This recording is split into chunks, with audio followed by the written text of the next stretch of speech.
Gloire à Dieu. Je souhaiterais qu'on se laissait un peu. Les chaises du service soient remplies pour que vous puissiez bénéficier de la chaleur de chacun. Hein? Parce qu'il y a la pluie, il y a le froid. Que les chaises vides, vraiment, voilà, que tout le monde soit dans un lieu pour que la chaleur circule entre vous. Hein? Voilà. Mettez tout le monde concentrez-vous dans un lieu. Hein? Là, vous concentrez tous dans un lieu. Là, vous allez bénéficier de la chaleur de chacun. Et puis, le Seigneur va se glorifier. Amen. Voilà. Voilà. Les chaises vides là à l'intérieur, là. Asseyez-vous, belle. Hein? Voilà.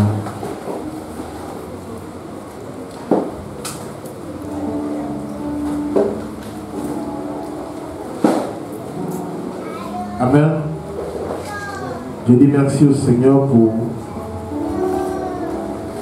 cette une opportunité qu'il nous offre de toujours demeurer dans sa présence. Nous ne cesserons jamais de dire assez que le Seigneur est bon et sa grâce perdure pour nous à toujours. Amen.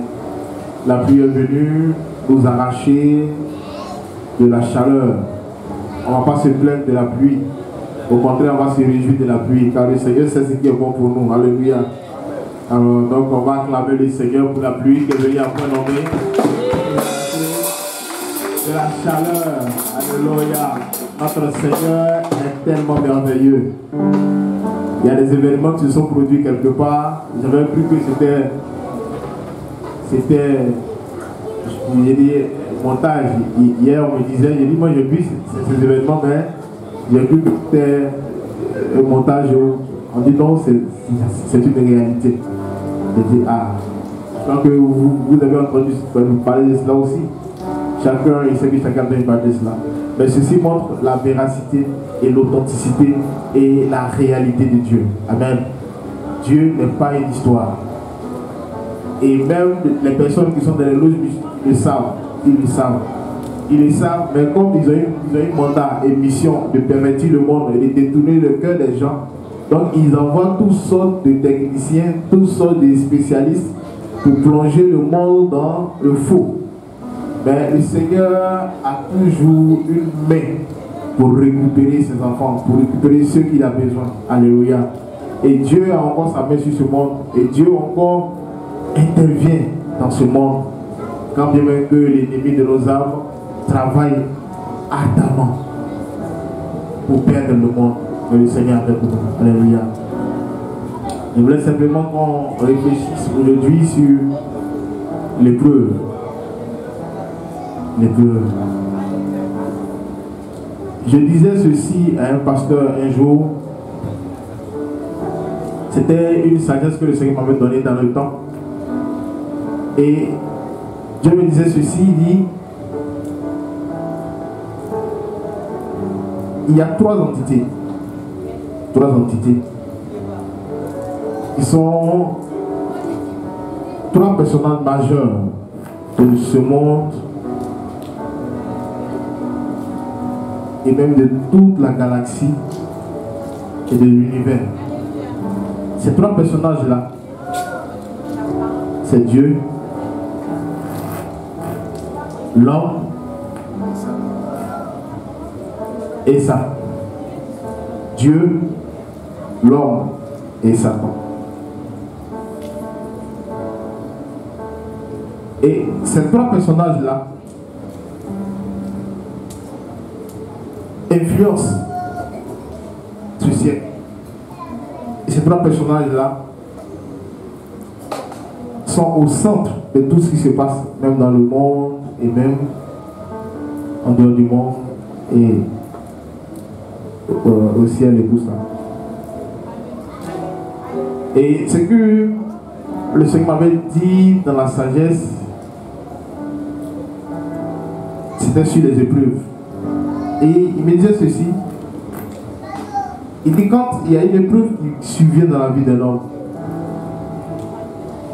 il est important que cette personne réfléchisse sur ces trois entités-là.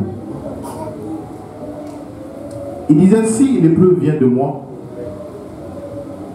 si Gabriel reçoit une épreuve qui vient de moi, il est heureux. Pourquoi? Parce que je lui donnerai les moyens, les capacités de pouvoir sortir de cette épreuve, de pouvoir triompher de cette épreuve. Car je serai avec lui dans cette épreuve et je le conduirai.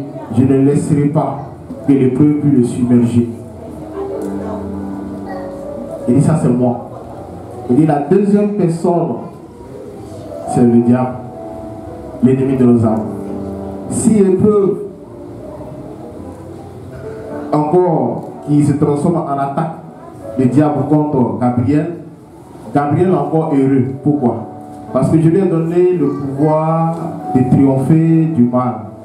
Je lui ai donné la puissance de triompher de Satan. Je lui ai donné le pouvoir d'écraser Satan. Je lui ai donné le pouvoir de triompher les œuvres des ténèbres.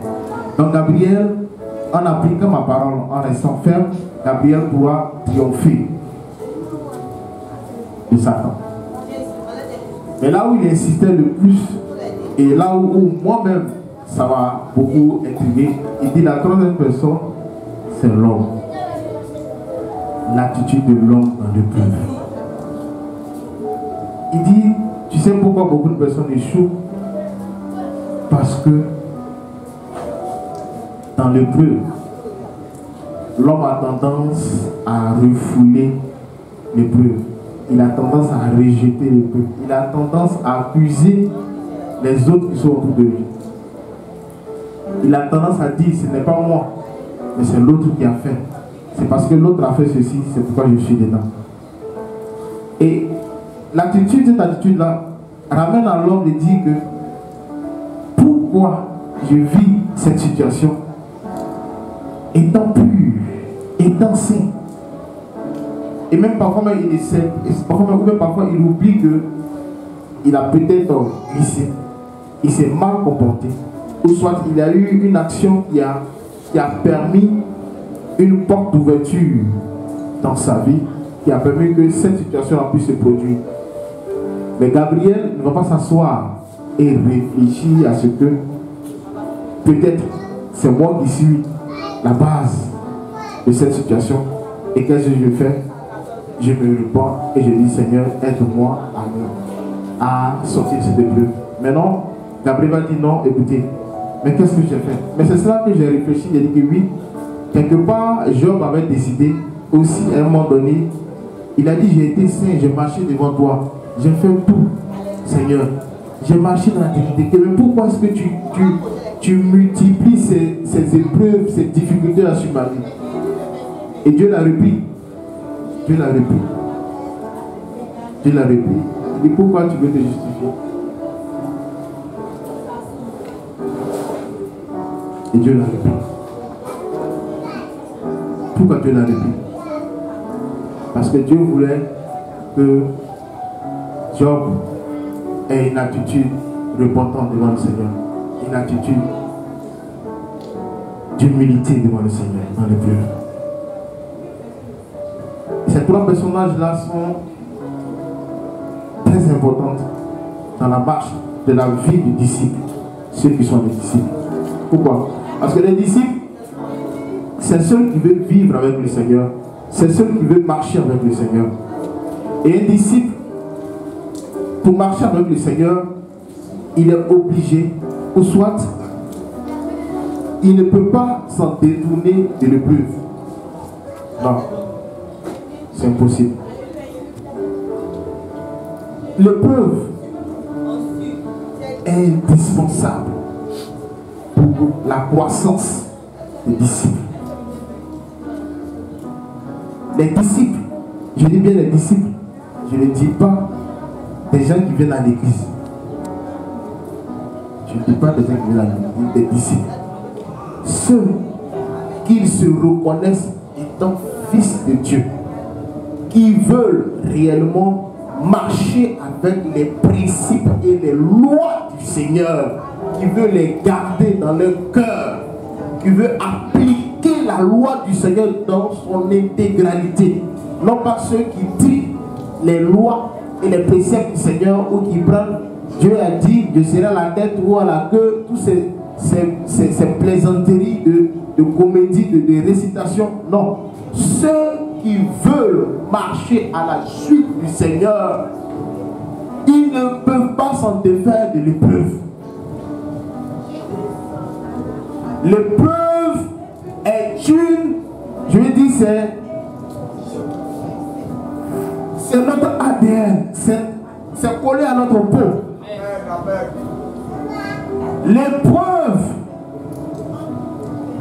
est cet élément-là dans la main du Seigneur pour faire croître ses enfants. Le terme, c'est le trésor caché de l'épreuve. Le trésor caché de l'épreuve. Voici le terme de ce jour. Le trésor caché de l'épreuve.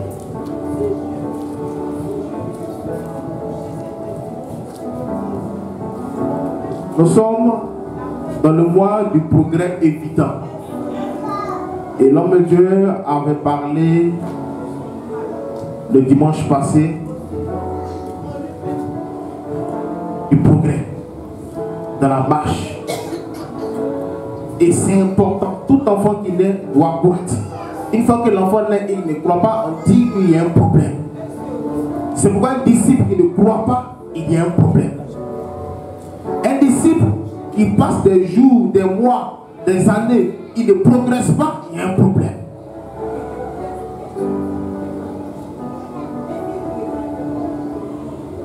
Aujourd'hui, Dieu veut nous ouvrir les yeux sur... Il y a un trésor qui est caché dans l'épreuve.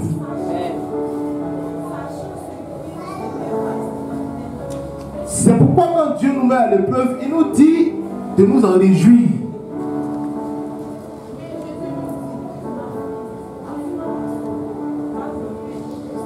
On va aller dans le livre de Matthieu, chapitre 4.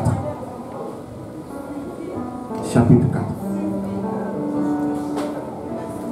Matthieu, chapitre 4. Si quelqu'un peut lire Matthieu, chapitre 4, verset 1.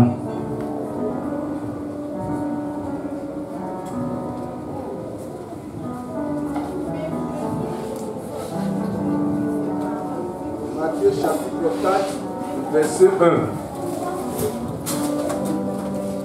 1. Alors Jésus fut amené par l'Esprit dans le désert pour être tenté par le diable. Après avoir jeûné 40 jours et 40 nuits, il eut faim. Le tentateur, s'étant approché, lui dit: si tu es le Fils de Dieu, ordonne que ces pierres deviennent des pains. Jésus répondit: il est écrit, l'homme ne vivra pas de pain seulement, mais de toute parole qui sort de la bouche de Dieu. Le diable le transporta dans la ville sainte, le plaça sur le haut du temple et lui dit: si tu es le Fils de Dieu, jette-toi en bas, car il est écrit, il donnera des ordres à ses anges à ton sujet, et ils te porteront sur les mains, de peur que ton pied ne heurte contre une pierre. Jésus lui dit: il est écrit, tu ne tenteras point le Seigneur ton Dieu. Le verset 8. Le diable le transporta encore sur une montagne très élevée, lui montra tous les royaumes du monde et leur gloire. Il lui dit: je te donnerai toutes ces choses si tu te prosternes et m'adores. Jésus lui dit: retire-toi, Satan, car il est écrit, tu adoreras le Seigneur ton Dieu et tu le serviras lui seul. Alors le diable le laissa, et voici les anges vinrent auprès de Jésus et le servaient. Le verset 12. Amen. On peut se rasseoir. Amen. Alors, voici, ça c'est le message intégral sur lequel va s'articuler notre étude ce matin. Et donc, Jésus, envoyé par son Père sur la terre, venait accomplir une action significative pour sauver l'humanité. Et en venant, Christ n'a pas échappé aux principes et aux lois de son Père. Pourquoi Christ n'a pas échappé? Parce que Dieu, avant d'agir, avant de trouver des personnes sur lesquelles il doit œuvrer, où il doit investir pour faire son œuvre, Dieu est obligé d'éprouver les cœurs. Il est obligé d'éprouver les sentiments. Il est obligé d'éprouver les aspirations de nos cœurs. Et donc, si le Fils de Dieu lui-même, qui était là-haut, qui était avec Dieu, qui est venu sur terre, il n'a pas échappé à ce principe-là. Ça veut dire que nous aussi, nous n'échapperons pas à ce principe. C'est pourquoi la Bible dit que automatiquement, quand il a été baptisé, l'Esprit de Dieu est descendu sur lui. Tout ça, c'était pour une forme. Sinon, Jésus avait déjà l'Esprit de Dieu. Ça, c'est une forme. Mais l'Esprit qui vient sur lui, a dit Dieu le poussa. Dans d'autres versions, dit Dieu le poussa. Oui, Dieu le poussa dans le désert. L'Esprit le poussa dans le désert pour qu'il soit tenté. Et regardez les 3 tentations qui se sont produites à cette époque-là. Et ces 3 tentations qui sont importantes dans la marche d'un disciple. Il y avait la tentation du pain, il y avait la tentation de l'adoration, il y avait la tentation du monde. Ces 3 tentations qui se sont produites quand Jésus allait dans le désert.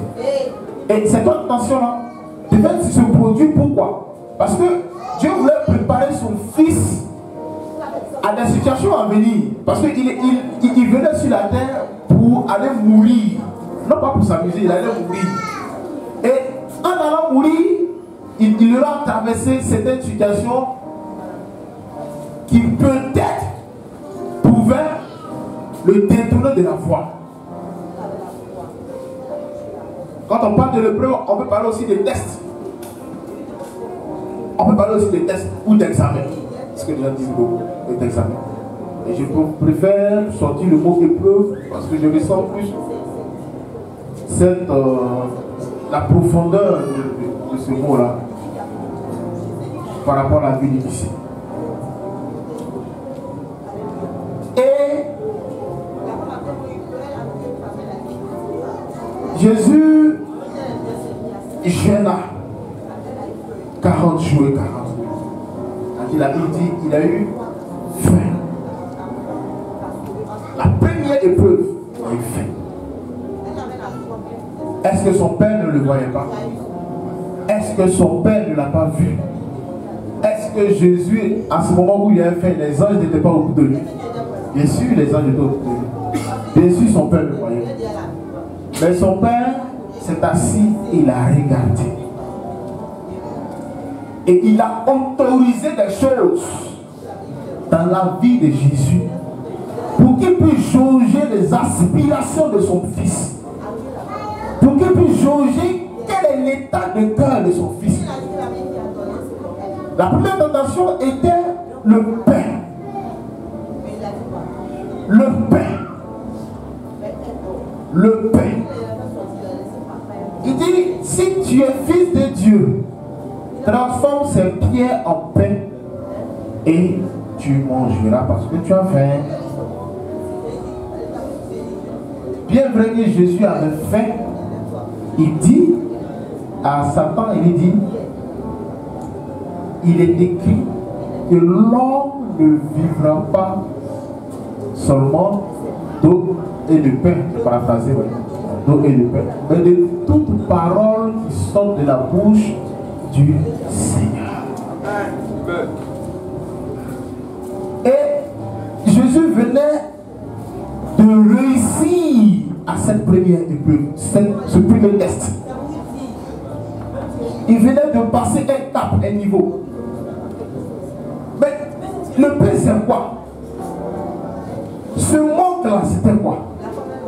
Et quand on compare ce manque-là à la vie du disciple, le pain, c'est ce qui est nécessaire, ce qui est le quotidien, ce qui est la providence que Dieu nous demande et que Dieu agit dans nos vies continuellement.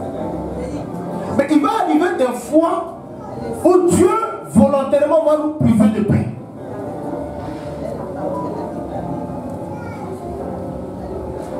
Il va arriver des fois où Dieu, volontairement dans sa souveraineté, il va te manquer du pain.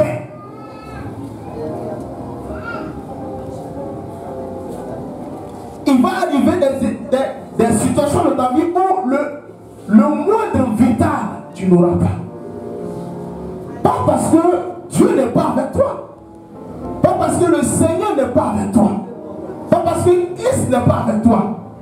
Mais regardez à ce moment-là. Les anges étaient autour de Jésus. Son père était là. Mais son père a permis que l'ennemi vienne lui dire, viens lui rappeler peut-être que tu as oublié que tu es fils de Dieu. Mais il faut pas aller. Mais à ce moment-là, Jésus ne peut pas faire de miracle. Parce que son père avait interdit. Et Jésus ne pouvait que simplement se soumettre à la volonté du Seigneur et dire que c'est vrai que je fais, mais la Bible dit qu'il y a une autre nourriture que je dois manger. Et cette nourriture-là, c'est la parole du Seigneur. Et cette nourriture, c'est la loi du Seigneur. Cette nourriture-là, c'est l'observation et la mise en pratique des lois du Seigneur.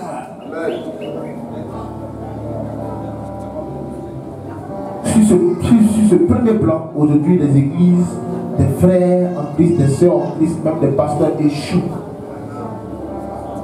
Échouent. Pourquoi? Parce que quand il arrive des épreuves où Dieu nous prive de certains droits, de certains, je dis, moindre vital, à un moment donné, on met la parole de côté et on dit, mais est-ce que si je faisais ceci, si je faisais cela, parce que Dieu même, il ne voit pas ma situation. Voici, on me propose telle somme d'argent pour mentir. Ou bien on me dit de donner mon accord pour une chose qui est fausse pour qu'on puisse engranger beaucoup d'argent, ou même peut-être on puisse mettre quelqu'un en prison ou quelque chose, toutes sortes de choses. Parce que je faim aujourd'hui, parce que je n'ai pas de quoi manger aujourd'hui. Donc je suis capable aujourd'hui de refouler la parole du Seigneur. Ah, voici, je suis jeune fille, je suis à l'université, au campus. Mes parents n'ont pas assez d'argent. Bien vrai que je suis très belle et je marche avec le Seigneur. Mais écoutez, à un moment donné, je n'arrive même pas à acheter des vêtements ou des dessous. Je n'arrive même pas à avoir 100 francs pour manger. Je n'arrive même pas à subvenir à certains besoins. Et je vois Esmel qui vient me dire, ça va, oui. Mais tu sais, moi j'ai tout, tu vois ma voiture, c'est une Range Rover, tu vois.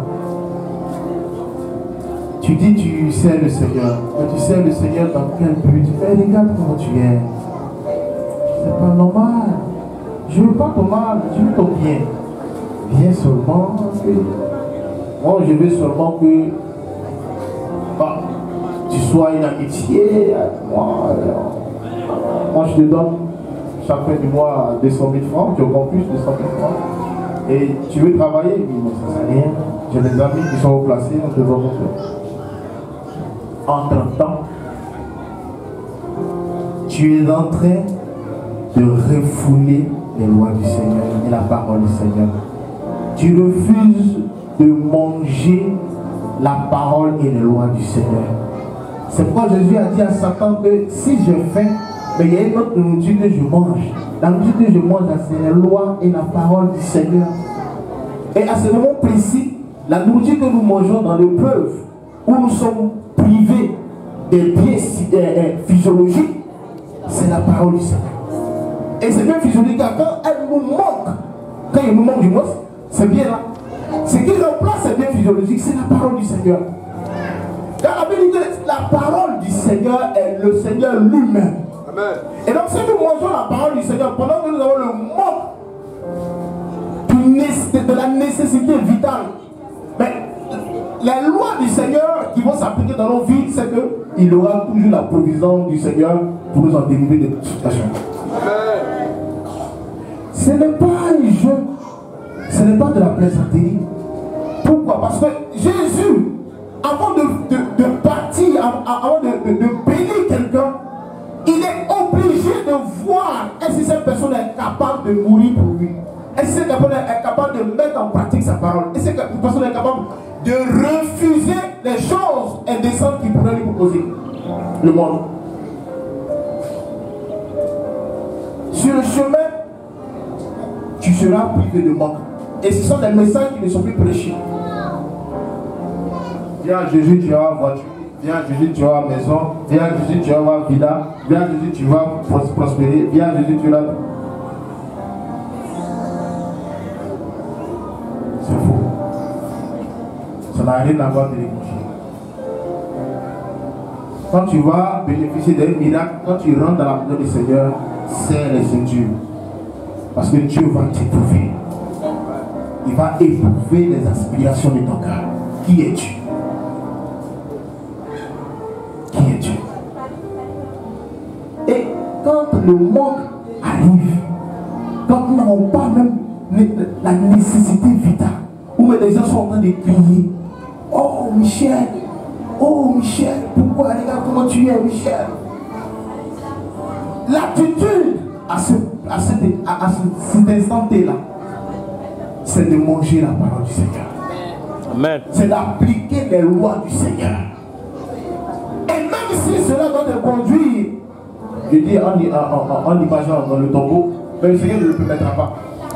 Parce que quand tu vas refuser ces choses indécentes, quand tu vas refuser de te corrompre ou tu vas refuser de marcher dans ses voies, le Seigneur permettra toujours que sa main demeure sur toi. Mais il n'est pas encore fini de te faire passer par l'épreuve. Parce qu'il veut au final te transformer.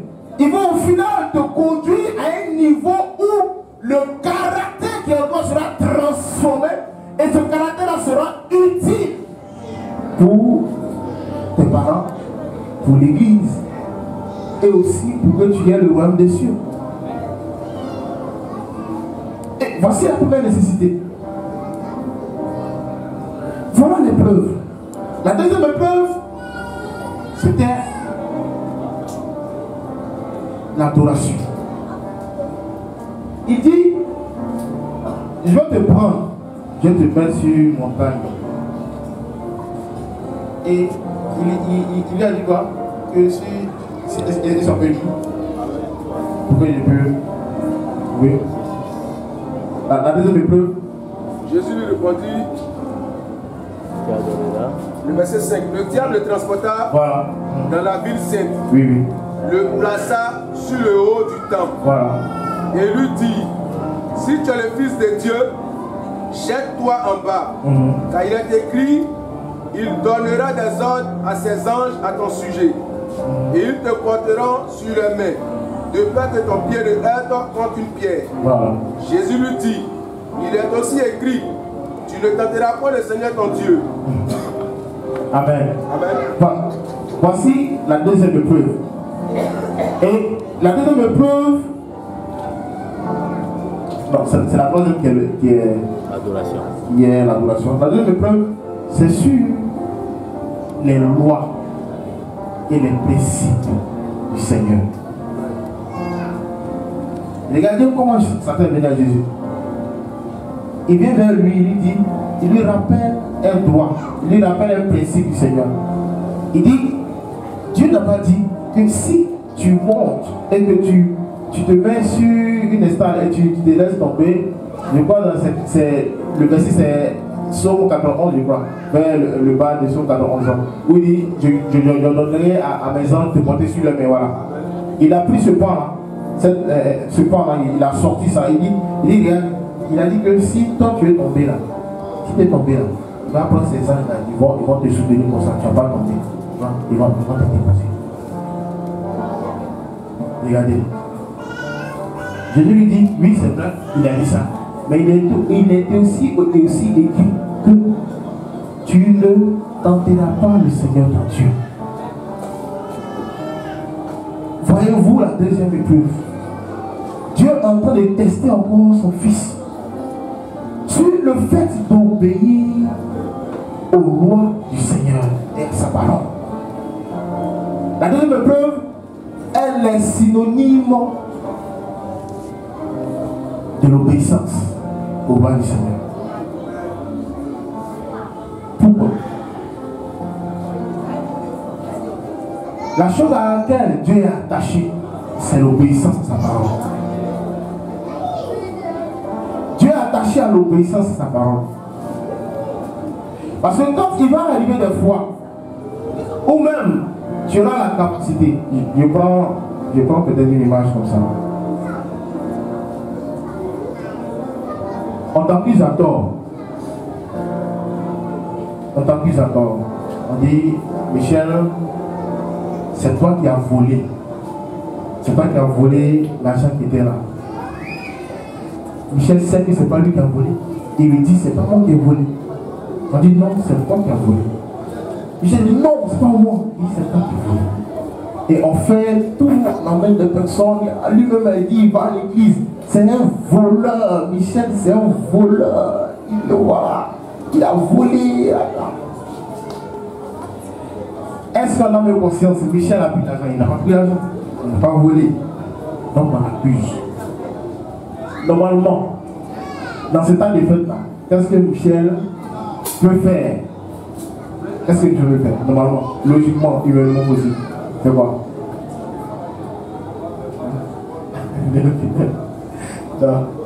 En fait, c'est pas. Les choses humaines diraient que, ah, mais Michel, mais tu n'as pas raison. Faut te défendre. Ah, tu n'as même pas raison. Tu as raison pour les défendre. Pourquoi tu as laissé les gens te cracher là-dessus, t'insulter, le petit t'insulte, tout ça, et puis on te parle, on te pousse même. Il faut te lever, il faut te battre, il faut. Michel dit, non. Ce n'est pas moi qui me justifie, puisque je n'ai pas volé.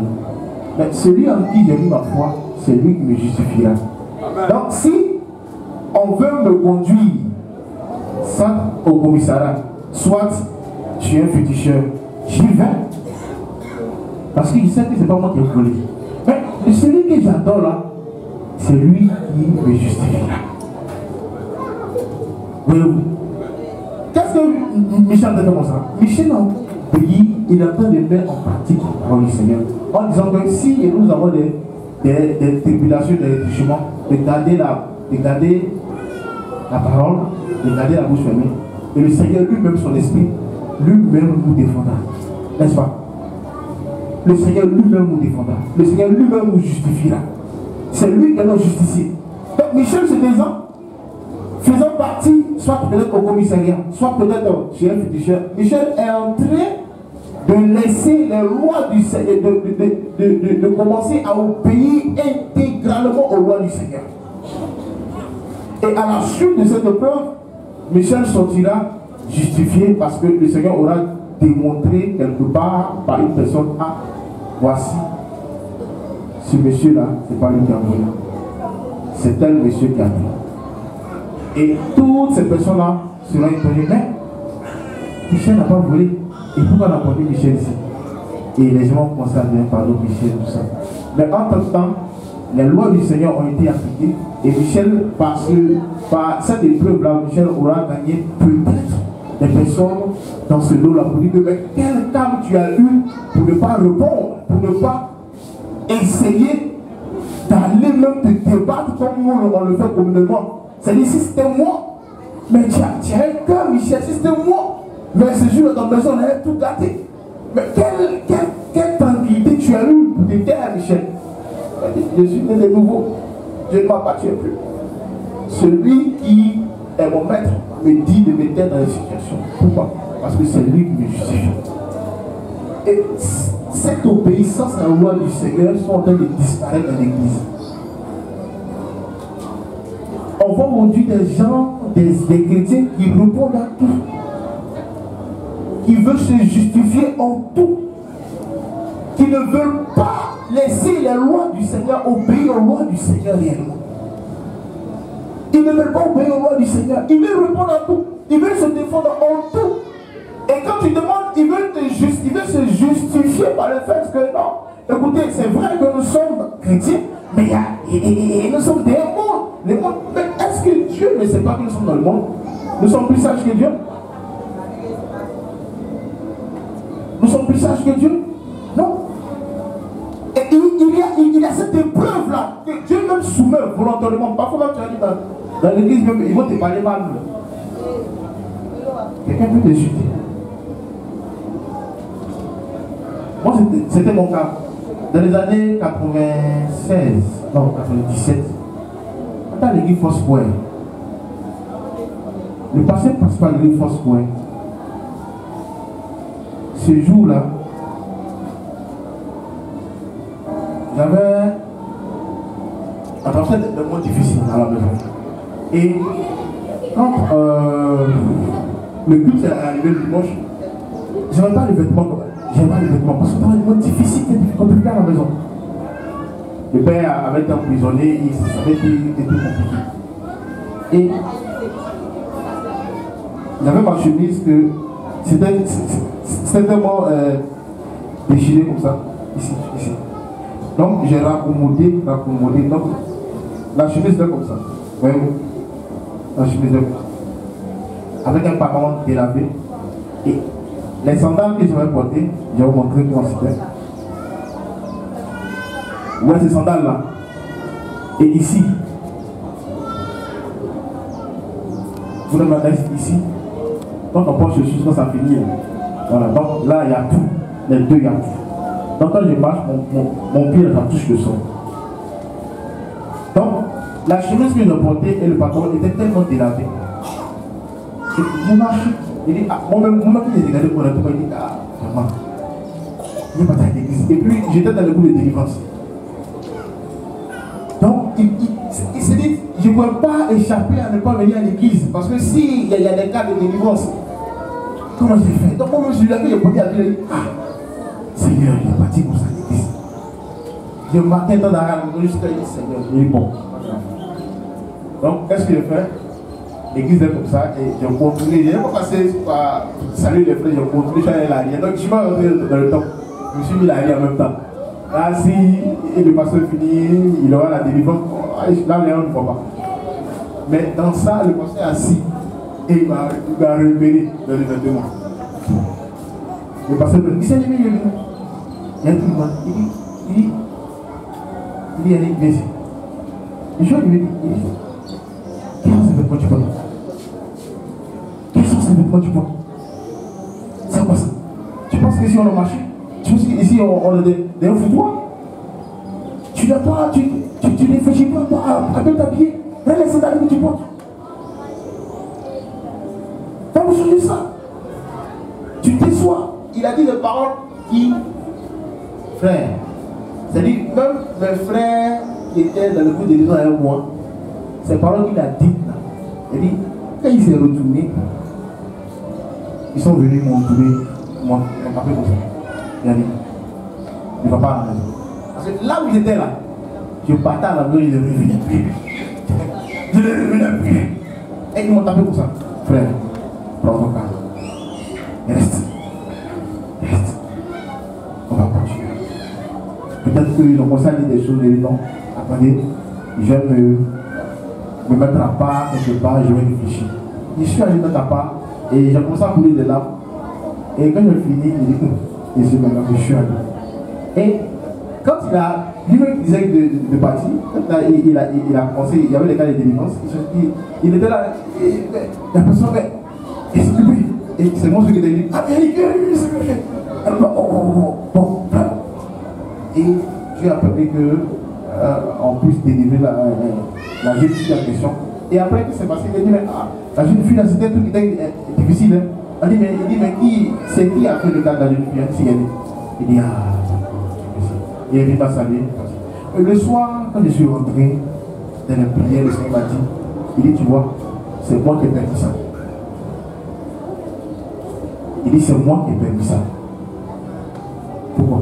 Parce que je devais éprouver les aspirations de ton cœur. Si tu étais capable d'obéir, à perdre la dignité que tu avais ce jour-là. Mais bien entendu, tu as perdu parce que tu es resté. Et à cause de ce que tu es resté, il dit, regarde, je te donne tes frères là, tu seras supérieur à eux. Je vous assure, en ce temps du prophète Kakou, les gens ont voulu m'envoyer ici à Abidjan pour être prophète. Et c'est parce que là, il y avait, c'est-à-dire une aisance de la, c'est-à-dire à tel enseigne que les pasteurs, ils se disaient, mais ça fait combien de temps tu es à l'église ici, et puis on te donne des cas aussi difficiles. C'est-à-dire dès que tu as eu ta présence, les démons s'en vont. Mais est-ce que tu as fait des jeûnes, des longs jeûnes? Il dit non. Et même encore, je ne t'ai même pas encore baptisé. Je suis quoi? Je ne t'ai pas encore baptisé.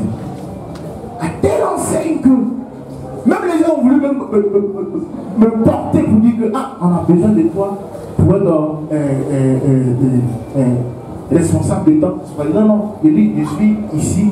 C'est l'autre, le monsieur Léon. Il dit, c'est Léon qui est responsable de délivrance. Et même lui, il dit, mon petit, toi-même, parce que toi, tu es responsable, il faut que tu t'achètes en même temps. Mais ce que tu fais là, tu ne peux pas. Mais pourquoi? Parce que le Seigneur avait ce jour-là éprouvé les aspirations de mon cœur. Et ce jour-là, je n'ai pas répondu au pasteur. Je me suis tué et j'ai accepté que ce soit ici. Et c'est pourquoi Jésus, en cette période-là, a dit, oui, c'est vrai. Mais mon Père dit que si on ne le tentera pas, si tu dis que tu oublies la voiture et tu pars, tu dois te mettre sur la route, voiture va te poigner. C'est des lois que Dieu a établies. Que nous devons obéir à ces lois. Que tu sois bishop ou bien quoi que ce soit, quand la parole de Dieu elle est dite, elle n'est pas dite pour soit dans Michel ou Yannick, elle est dite pour tout le monde. Donc quand une injustice arrive vers toi, le Seigneur dit c'est lui qui te justifie. Ce n'est pas toi de chercher des voies pour te justifier.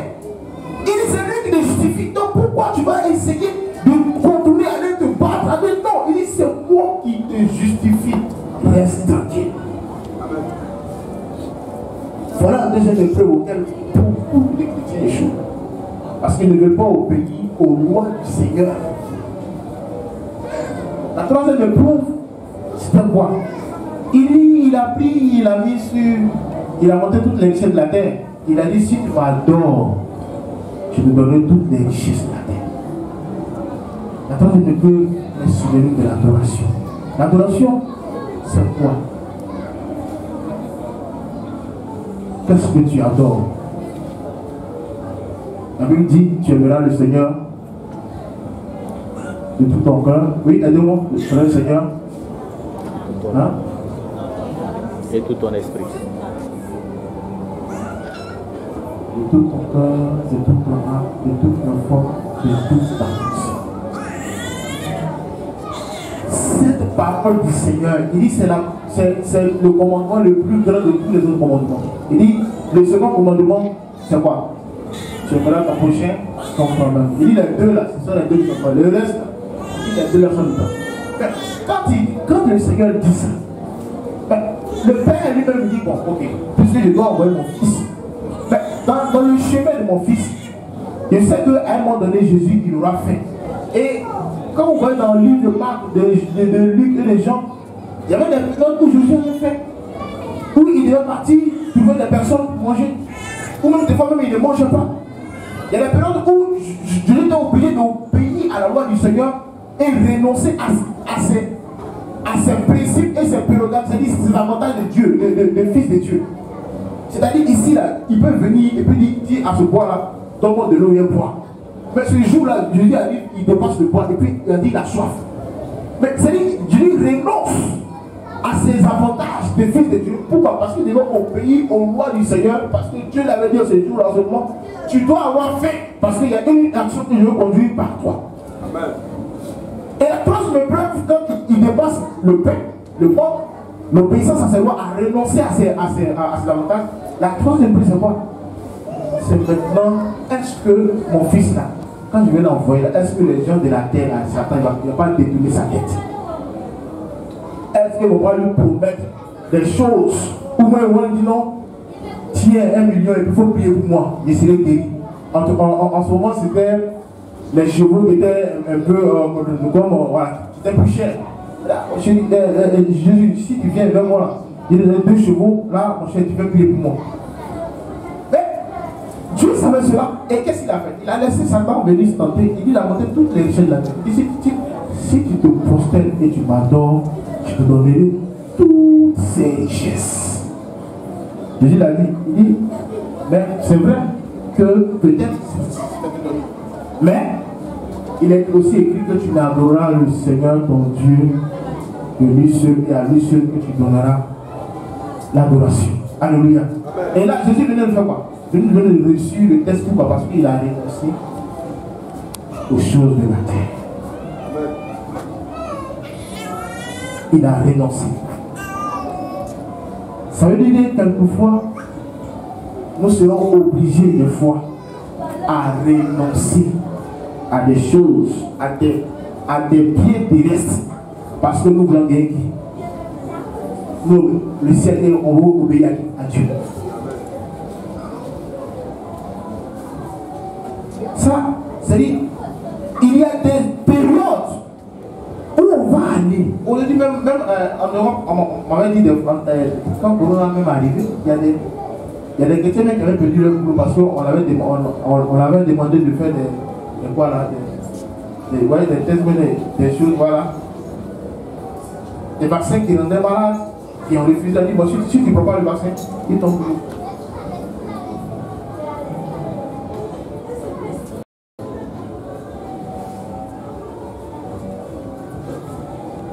Il y a d'autres qui ont accepté, il y a d'autres qui sont restés. Il y a d'autres qui ont décidé, non, je ne peux pas. Frère, je pense qu'il ne faut pas on se blaguer. La vie du disciple, c'est une vie de rénonciation. Il va arriver des époques, et nous sommes dedans, nous sommes en plein pied. On a traversé Corona. Il y a un kata qui arrive. Il y a un kata qui arrive. Ils ont commencé à donner des signaux. Nous tous on va voir. Corona a été un meilleur test pour jauger le cœur des enfants de Dieu. On a vu combien de chrétiens ont abandonné la foi en affaire de Corona. Dieu même s'est assis, il dit que Dieu, Seigneur, tu m'excuses, mais peut-être que Dieu a coulé de là. Corona seulement. Les gens qui sont sapés, cravates, ils sont là, et le boss big, c'est le gars qui gère, qui disent la vie de Dieu n'est pas ces choses. La vie de Dieu n'est pas ces choses. La vie de Dieu est dans la transparence, elle est dans la simplicité de cœur. Ils ont abandonné, ils ont mangé le pain l'interdit. On te propose de faire un business où tu peux avoir des centaines de millions. Mais on dit il faut signer. Aujourd'hui, il y a un jeune des années, l'année passée, on a rencontré une histoire.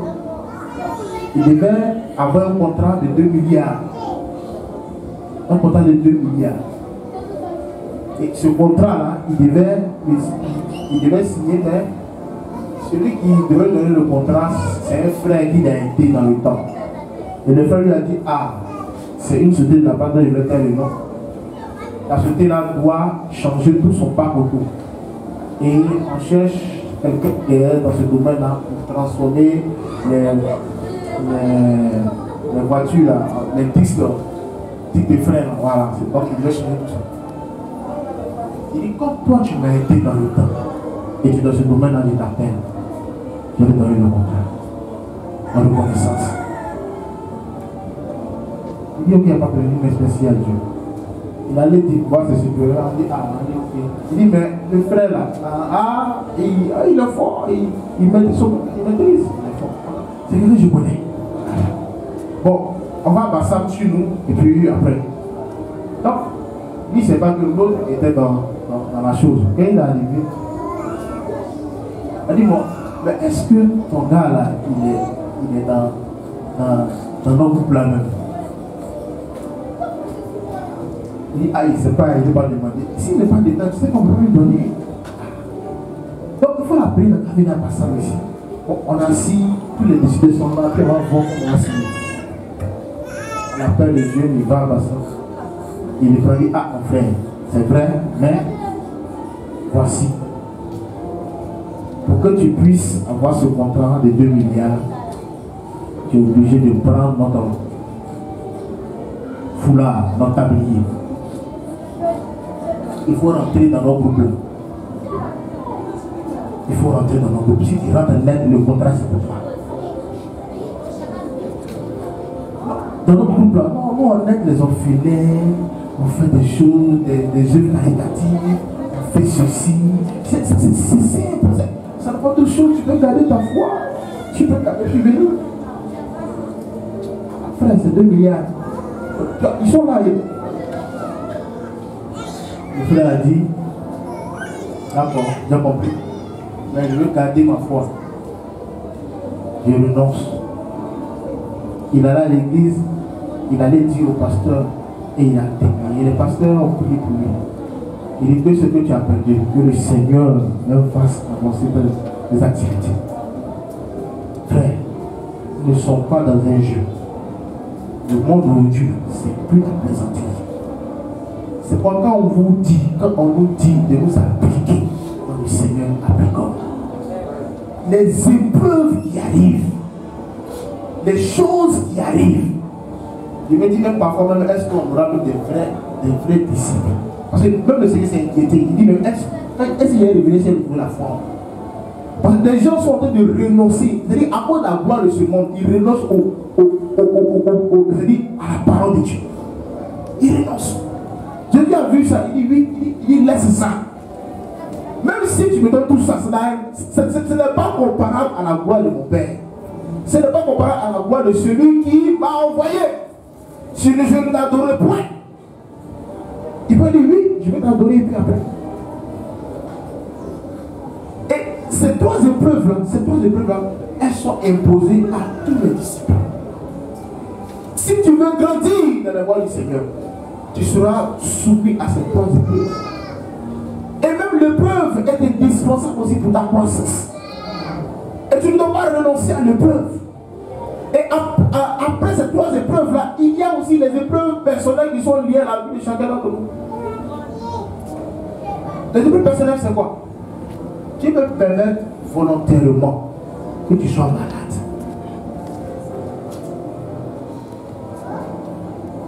Pas parce que tu ne peux pas parce que tu ne gênes pas parce que tu n'es pas pu. Mais il y a un trésor que Dieu veut te donner. Il y a une gloire que Dieu veut te donner. Il y a un trésor qui est voilé derrière le peuple. Regardez, quand au verset 11, Guy, tu peux lire ça au verset 11. Verset 11, lis. Le verset 11. Alors le diable laissa. Continue. Et voici des anges vinrent auprès de Jésus. Et moi? Et le servaient. Après qu'il ait réussi ces 3 épreuves auxquelles son père avait soumis, les anges sont venus le voir. Ils sont venus servir. Donc, est-ce que les anges n'étaient pas là? Ils étaient là avec lui. Mais le père, il veut être fier de son fils. Parce que l'épreuve doit forger son caractère. L'épreuve doit forger Jésus. L'épreuve doit donner un caractère à Jésus. L'épreuve doit permettre à Jésus d'être un homme fidèle, intègre et loyal à son père. Parce qu'il doit accomplir une volonté précise dont le Seigneur ne peut pas le priver de l'épreuve. Mais quand Jésus accepte l'épreuve, il ne renonce pas. Il ne dit pas que c'est trop dur, non. Il dit, Père, je me soumets à ta volonté. Il dit, même on lui a rappelé que tu es fils de Dieu. Il dit oui, mais à ce moment précis, je ne peux pas utiliser mes droits. En tant que fils de Dieu, je suis obligé de subir aux lois terrestres. Mais en renonçant ces choses, il est arrivé que les anges viennent le servir. Pourquoi? Parce qu'il avait réussi à l'épreuve.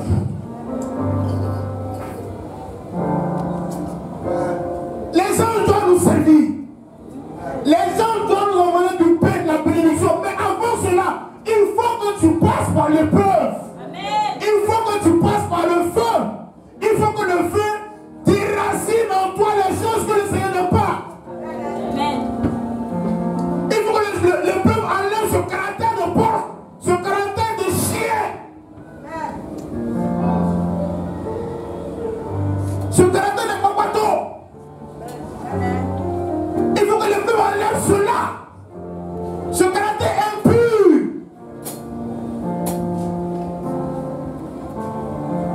Et après quoi, les anges viendront te servir.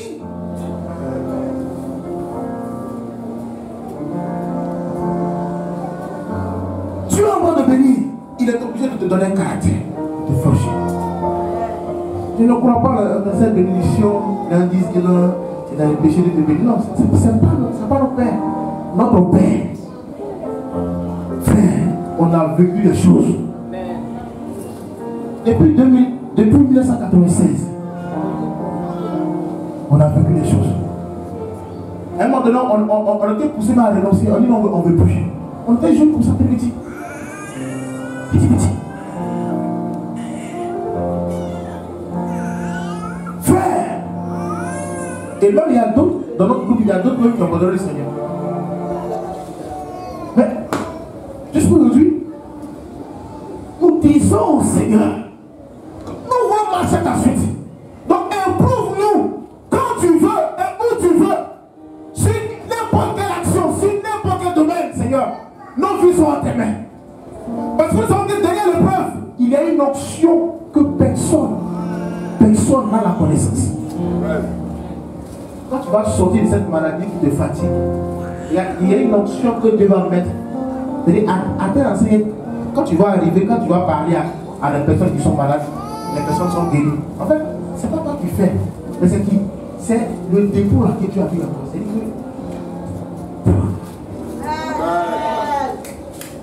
Frère,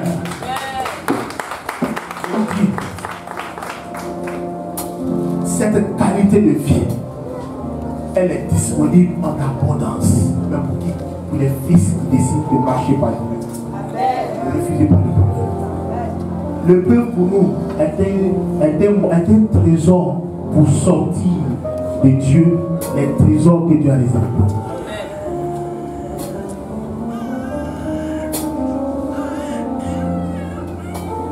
Tu peux dire là, tu n'as rien fait, on t'injure, on t'insulte, bâtard, chien, sauvage. Tu sais, vous parlez?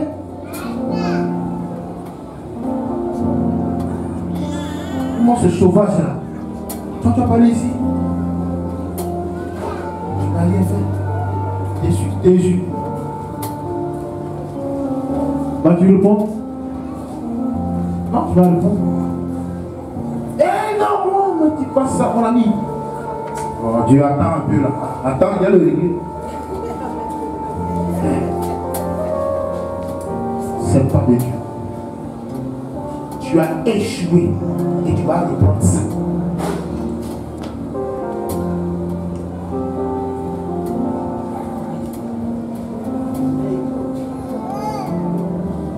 Je travaille dans une société et le directeur un jour, ils ont volé, il s'est dit non, Il dit, ils ont volé combien? 2 millions. Et ce jour-là, quand j'arrivais, quand je suis rentré au bureau, il a amené tout le monde. Il dit non, ils ont volé 2 millions. Et les 2 millions là, c'est Yannick qui a volé.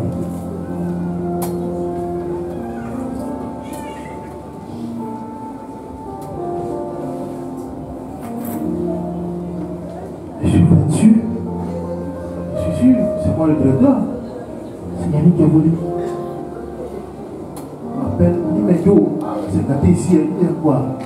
Ah patron, vraiment, le bon dire que tu as volé ces 2 millions.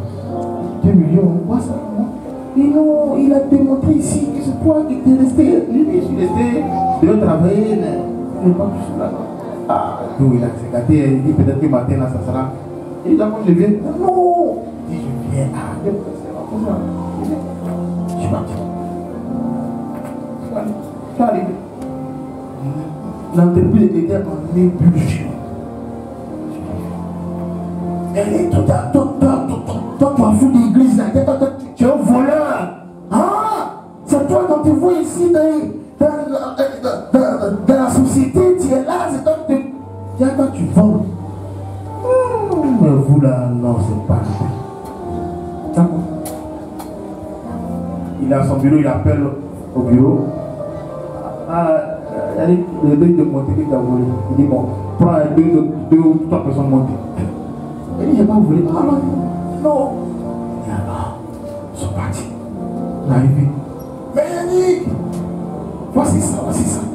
Je vais vous montrer. Il dit monsieur Guébert, c'est un frère pas touché.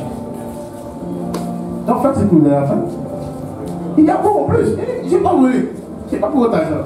Hier, je suis resté parce qu'il y avait des trucs à faire, il y avait des choses à faire. Et bien, je vous ai dit que j'avais des contrats à signer avec telle personne. Et quand j'ai fini, je suis rentré, il y avait 20 heures. Ce qui était, parce que je descends normalement à 18 heures. Je suis resté à 20 heures. Voyez-vous? Ils disent que bon. Le gars, il touche. Il dit non. Il faut demander. Il faut dire que c'est toi. Et puis après, quand c'est lui là. L'argent là, c'est. Il fait l'argent soit noir. Il y a des gars qui ont volé ici. C'est pas pour ça. Donc c'est que tu peux faire. Je suis sous. Il y a des payés qui descendent. Il n'est pas travaillé. Et le soir, à la descente, il y a les 2 millions là, c'était quelque part. Dans son tiroir. Et il a vu. Donc quand il descend, le fait de descendre même là, c'est qu'ils sont lourds. Et vous venez au bureau, il tourne. Je vois même à midi, les gens me servent avec un vrai plat avec des cocktails là. Je me dis c'est quoi ça? Il dit non, c'est Dieu de travail. Il m'a dit qu'il m'a dit non. Il dit il comprend. Il dit mais oh le gars là, qu'est-ce que ça fait? Et le soir, il doit descendre. Il est avec. C'est pas toi qui as volé. J'ai retrouvé l'argent. Mais en fait, au-delà de ça, j'ai vu que tu es quelqu'un qui est intègre. Tu es intègre. Il dit, le poste que tu as, il y a des personnes qui m'ont volé plus que 2 millions ici. Et depuis que tu es arrivé, ta gestion a fait que des fois, je vois même des bonus de mon activité. Il y a des bonus qui sont près de souvent 200 000, 300 000, 400 000 que je n'embauche pas. Et le jour où tu as fait le point et tu m'as déposé qu'il y avait près de 150 000 francs dessus, je me suis dit, c'est qui? Et quand je t'ai appelé, tu as vu dans mon livre. J'ai dit, merci. Là, il y a des choses pour moi. Si vous dites de prendre le point, ben si j'ai fait l'activité et il reste 150 000 francs dessus, ce n'est pas pour moi. Ce n'est pas moi qui ai été souhaité. Je n'ai pas le droit de prendre. Je suis obligé de venir vous donner et dire voici le point qu'on a eu et on a eu ça en plus. Et c'est vous qui décidez de me remettre ou pas. Si vous ne le remettez pas, il n'y a rien encore. Il dit ah petit, vraiment, c'est que toi tu crains Dieu. Et lui, c'est un homme de l'autre côté. Il dit c'est que tu crains Dieu. Et ce jour-là, le monsieur m'a tellement respecté jusqu'aujourd'hui. Jusqu'aujourd'hui. Pourquoi? Parce que nous avons décidé que le Seigneur éprouve notre caractère. Et quand Dieu éprouve ton caractère, il te soumet à des épreuves auxquelles. Il dit, tu n'aimes pas manger. Il dit, il y a un là, il s'appelle Ludo. Ludo là, mais lui-même, il me chute, lui, mais il me frappait. Mais toi, tu étais là pour ton caractère. Il dit, mais moi, celui qui me conduit là, il m'a dit, dans telle situation, de ne pas battre, de les taire et de laisser l'homme justifier. C'est pourquoi tu as vu l'argent là-bas. Merci mon fils, non, merci beaucoup. Et depuis lors, quand lui et moi, nous sommes croisés ailleurs, ces jours-là, quand on s'est croisés, le monsieur était tenté même de s'agenouiller pour me saluer. Pourquoi? Il y a une gloire sur la vie des enfants de Dieu qui passent par les épreuves. Vous n'avez pas idée. Nous n'avons pas idée des épreuves, de la gloire que Dieu nous revêtit quand on sort de l'épreuve. À tel que des personnes peuvent même être tentées de te glorifier. Parce qu'il y a la gloire de Dieu qui descend sur toi. Et cette gloire, tu n'as pas besoin de courir de gauche à droite, mais cette gloire, elle est avec toi. Elle te conduit, elle te dirige. Mais il y a des attitudes à avoir quand nous sommes dans l'épreuve. Il y a des attitudes à avoir quand nous sommes dans l'épreuve. Il faut prendre Job, chapitre 1, verset 22.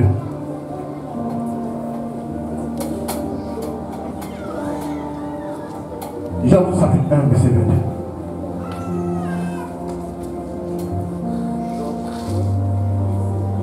C'est là que nous allons finir.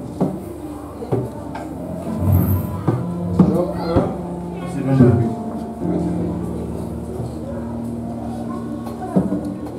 Dans tous ses malheurs, Job n'a commis aucune faute. Merci. Il n'a fait aucun reproche à Dieu. Merci. Ça c'est quelle version? Parole de Dieu. Parole vivante. C'est très bien expliqué. Dans lui second, ici. Dans lui second, on nous dit dans toutes ces choses, dans tous ces malheurs. Il a dit que Job s'est levé un matin et les malheurs se sont abattus sur lui. Quand tu as levé le matin, quand les malheurs s'abattent sur toi, comment est-ce que tu as comporté? On dit dans tout ça, Job, il n'a pas péché. Ses enfants meurent. En un jour, ils perdent tout. Ils perdent tout. Dans tous ces malheurs, dans tout ça, Job ne pécha point. La première attitude à avoir, quand tu es dans le peu, éloigne-toi du péché. Éloigne-toi du péché. Dieu ne collabore pas avec le péché. Dieu ne collabore pas avec les choses impures. Il ne péche pas. Pourquoi? Parce que quand on regarde, sa femme lui avait dit quoi? De maudire Dieu et de mourir. Les gens sont venus dire, Jean, mais toi que tu étais, tu vois dans la main de Dieu, là ce qui t'arrive. Mais est-ce que tu as empêché quelque part? Il est resté intègre. Les gens lui ont donné des voies qui devaient emprunter. Non. Il dit si Dieu a donné, c'est que Dieu a repris. Il dit encore, si nous acceptons le bonheur de la main de Dieu, mais pourquoi aussi nous n'acceptons pas aussi le malheur de Dieu? Regardez l'attitude de Job. Voici l'attitude que nous devons avoir dans l'épreuve. Parce qu'il dit qu'il nous donnera le moyen de nous en sortir des épreuves. Donc Job, il savait que si le Seigneur avait permis ça, il savait comment il s'est dit. Il n'a pas d'explication, mais il sait que son père, à un moment donné, arrivera à le sortir de là. Regarde, tu as des situations où tu ne pourras pas avoir de mots pour dire. Il y a des situations qui vont arriver là où il dit que même la part, on va te dire, tu as été lui, on dit, mais pourquoi ça m'arrive? Tu ne peux pas expliquer. Tu ne peux pas expliquer.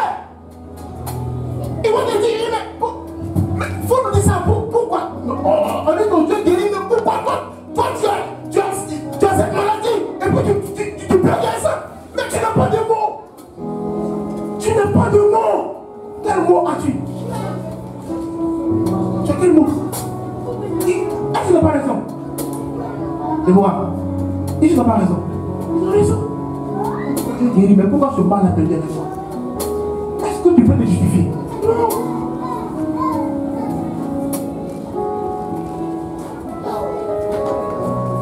Ils vont t'enculer.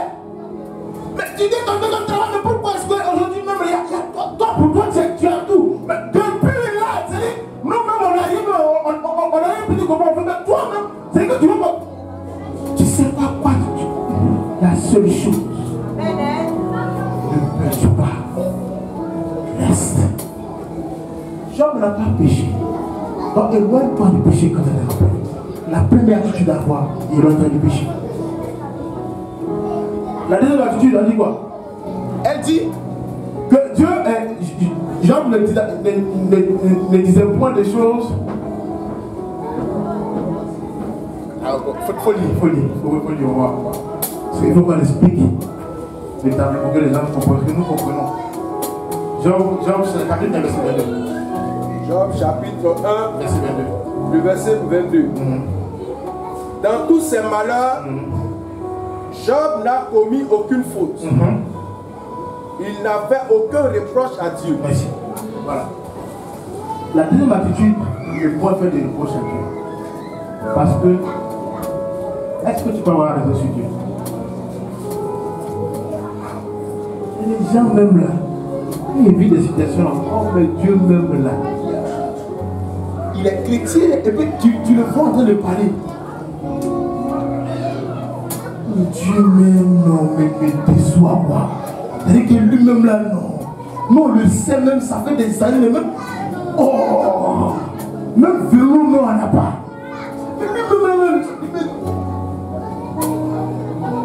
Tu te livres à la mort. Tu te livres à la mort, à la destruction. Parce que Dieu, dans l'épreuve, il regarde l'attitude que tu as. Les anges doivent te servir, ils sont à côté, ils doivent envoyer la bénédiction. Elle est là, elle attend. Et il dit, mais Gabriel, Yannick dit quoi là-bas? Il dit, papa, qu'est-ce qu'il a dit ici? Il dit que toi-même, vraiment, il est décoré de toi. Il dit, quoi? Parce que Yannick dit, oui, écoute. Oh, puis voilà, Yannick aussi. Tu m'aimes vraiment. Tu peux le là. Il dit qu'il est là. Il dit que on est là, on perd le temps de nos vies. C'est-à-dire, on est là, on perd nos vies pour rien, quoi. C'est des années, on est là, il donne, c'est chaque jour, c'est lui donne pour moi-même, prophétie de l'homme de Dieu en moi-même. Il vous fait, il faut laisser ça. Les gens ont vu, c'est lui, Dieu m'a dit, je fais ça. Et Dieu est là, qui regarde. Quand les anges sont à côté, ils doivent bien te servir. Il dit ce qu'il a dit, ok, merci. Gabriel, c'est bon. Tu es là. Tu n'avances pas. Et murmure. On dit quoi? Murmure. Donc, quand tu murmures, tu murmures. Donc, il y a des personnes dans l'église, elles sont comme ça. Elles n'avancent pas, elles sont sur la même ligne. Lui qui vient d'arriver, même quand il subit une épreuve, il dit Seigneur, on fait ce que tu veux, je suis en train. Même si c'est pas mon Dieu, on va bénir. Il dit, oh, toi tu es béni, passe. Mais Dieu m'aime. Je ne sais pas la soeur là, après qu'elle est arrivée, elle est bénie, oh Dieu. Et puis, tu continues, lui là, tu quand même un matin, je suis malade. Priez pour moi, Dieu me guérir. Mon Dieu dit, bon, pour elle, reviens vers moi. Je ne vais pas rentrer dans la gloire de Dieu. Je ne pas sur terre avant d'aller sur la gloire céleste. À cause de tes milieux. Job n'a pas péché, il n'a pas dit des choses indécentes à Dieu. Il y a des chrétiens qui insultent Dieu, même à cause des épreuves, ils insultent. Oh, ils savent pas que l'épreuve est en train de les préparer à une gloire certaine, ici terre. L'épreuve est en train de les préparer à sortir ici terre. Non, il va insulter Dieu. Il va s'associer avec les païens pour insulter Dieu. Oui. Tu veux que Dieu va te bénir comment? Jamais te bénir. Tu vas tourner encore. Tu vas tourner. L'autre va avancer. Parce que tu es toujours là en train de mûr. Et encore moins, encore, si c'était le cas, mais toi-même, quelle attitude que tu as? Tu ne pries pas, tu ne gênes pas, tu ne fais pas des changements dans ton cœur. Peut-être que la fille là, elle parle parce qu'elle se discipline, elle vit la vie de sainteté, de sanctification, elle connaît sa faute de Seigneur. Mais toi, ton cœur là, tu dis qu'il y a la haine qui est là. Non. Tu es haineuse, orgueilleuse. Tu ne pardonnes pas. Tu vas punir. Et c'est toi, tu as l'audace d'insulter Dieu. Regardez ce que j'ai pu le faire. Regardez quand Job a commencé à délirer. Et il a dit, Seigneur, pourquoi moi? Dieu l'a répondu dans la tempête. Dieu l'a répondu dans la tempête. Et Dieu lui a dit, tu dis quoi? Job, tu dis quoi? Tu es juste?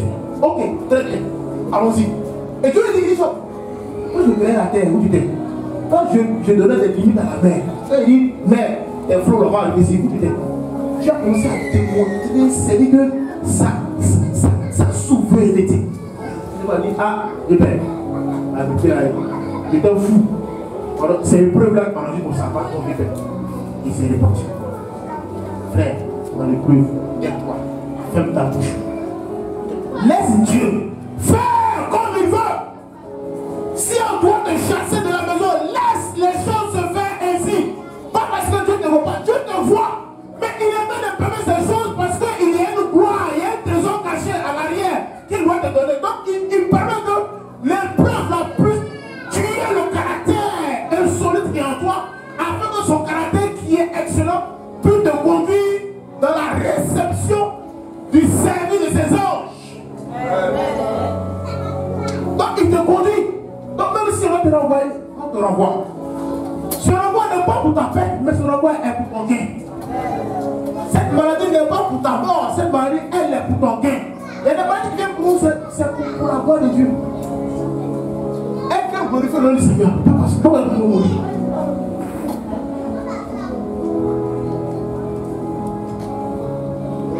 Moi, j'aime rester ferme. Rester ferme dans l'épreuve. Ne pas vaciller. C'est pas le temps de te promener, de chercher comme un enfant qui n'a pas de nom. Tu es un repère, c'est ton père, reste ferme. Jésus est resté ferme dans l'épreuve. Il est resté ferme. Des propositions et des hommes viendront, mais reste ferme. Le temps ne disperse pas. Reste ferme. Même quand ça devient plus difficile, il reste ferme. Compte sur Dieu. Regarde Dieu. N'abandonne pas. Il y a un trésor qui est caché pour toi. Il y a un trésor qui est caché pour toi. Et même si dans l'épreuve tu meurs, mais c'est la gloire la plus merveilleuse pour nous. Pourquoi? C'est le paradis céleste. Si nous ne sommes pas compromis, nous ne sommes pas compromis, nous avons cette expérience de vivre avec Dieu. Vous voulez les choses de la terre. Aujourd'hui là, est-ce que quelqu'un peut dire qu'il peut aimer les choses de la terre? Honnêtement, soyez francs. Moi je dis aujourd'hui, la terre me dégoûte. Je vous assure, et je le dis et j'assure, la terre me dégoûte. Frère, parce que voiture, maison, bien. Quand il y a la guerre, est-ce que tu peux faire quelque chose avec? La guerre, on fait quoi? On fait contaminer toutes les régions de la terre. La famille, les enfants qui meurent, tu vois des maladies atroces qui arrivent à des enfants. Ton cœur essaie de dire, mais pourquoi ces choses? Vous n'arrivez pas à subvenir au sein. Et c'est cette terre-là, on veut bouillir après l'église. Frère, moi je dis la terre me dégoûte. Une fois j'ai prié, Seigneur, enlève, tue-moi. Parce que je vais aller aussi.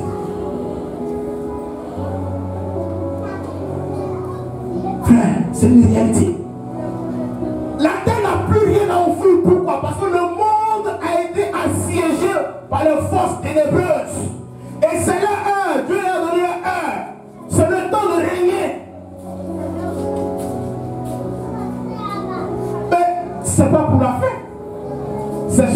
arrêter. Parce que le roi de gloire reviendra. Il reviendra chercher une église pure et sans tache. Alléluia. Et s'il n'est pas revenu et que je suis mort, je partirai avec lui déjà dans la nouvelle Jérusalem, la nouvelle céleste. Et si je suis vivant et qu'il revient, je serai enlevé avec lui. Alléluia. Donc je ne focalise plus mes regards sur la terre. Et je n'ai pas de voiture. Ça m'importe peu. Que même je n'ai pas de grands biens matériels, ça m'importe peu. Que bien même que le Seigneur veut m'en donner, je dis gloire à ton nom, Seigneur. Si tu m'en donnes, j'en prendrai. Mais je prie, Seigneur, garde mon cœur. Voici l'une des prières que j'ai faites. J'ai dit au Seigneur de garder mon cœur. Quelle que soit la hauteur, la dimension à laquelle il pourrait. Je ne connais pas ton plan. J'ai dit Seigneur, s'il y a une hauteur, s'il y a une dimension à laquelle tu veux m'introduire sur cette terre, Seigneur, la seule chose que je te demande, garde mon cœur. Si le jour que tu vois que je veux me perdre, Seigneur, enlève-moi en temps. Arrache-moi le souffle. Frère, c'est pas de la musique. Je vous dis ces choses. Restez ferme dans l'épreuve. Les anges doivent venir vous servir. Les anges doivent vous emmener la guérison. Les anges doivent vous emmener la gloire de Dieu. Restez ferme dans l'épreuve. Et la dernière chose à laquelle nous devons nous atteler, c'est d'attendre patiemment le secours du Seigneur. Il faut prendre acte. On va finir avec ça. Acte chapitre 12, verset 1 à 12. Acte chapitre 12, verset 1 à 12. Acte chapitre 12, verset 1 à 12. le verset 1 à 12. Oui. Vas-y. À ce moment-là, le roi Hérode Agrippa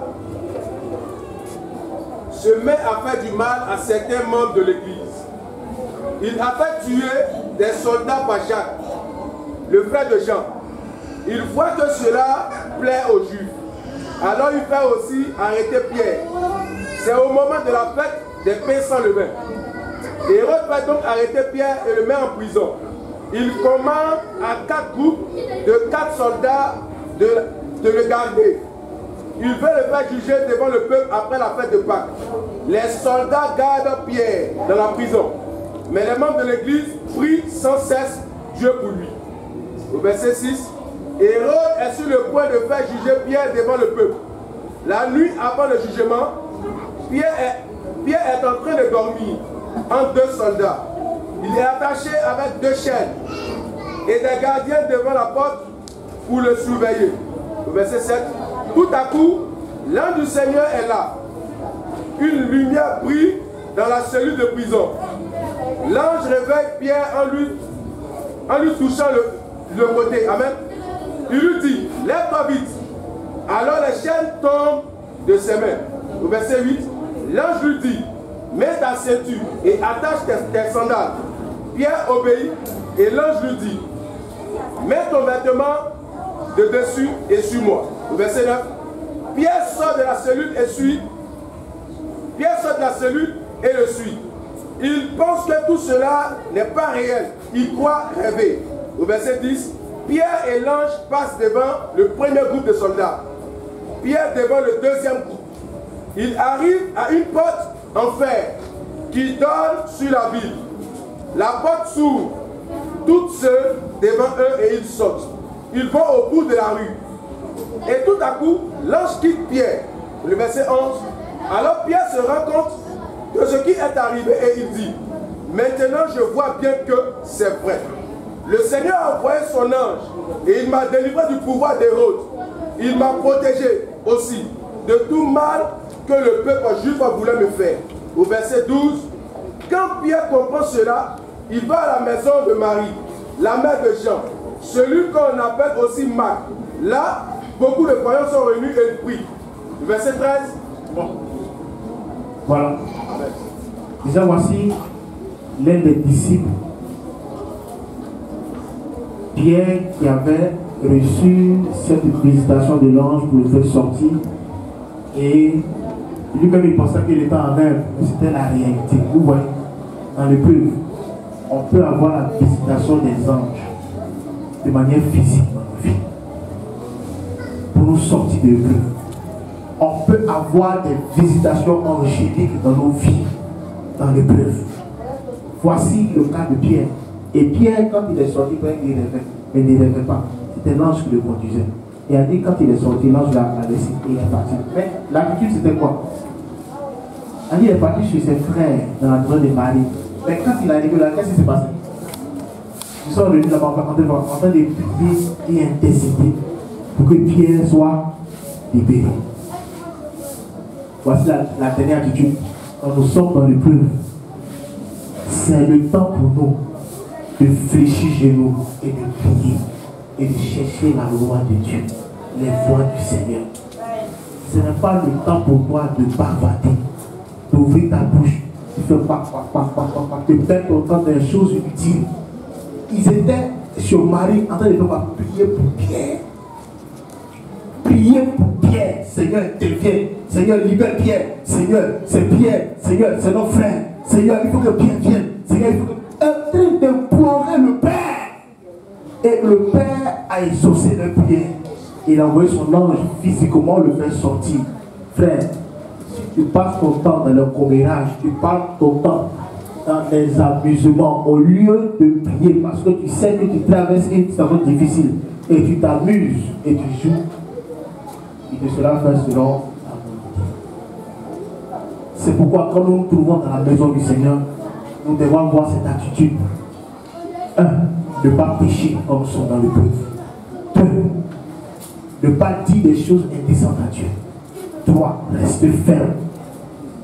4. Prier. Demeurer dans la présence du Seigneur. Jusqu'à ce que les ossements arrivent à nous. Amen. Que le Seigneur soit béni. Merci au Seigneur.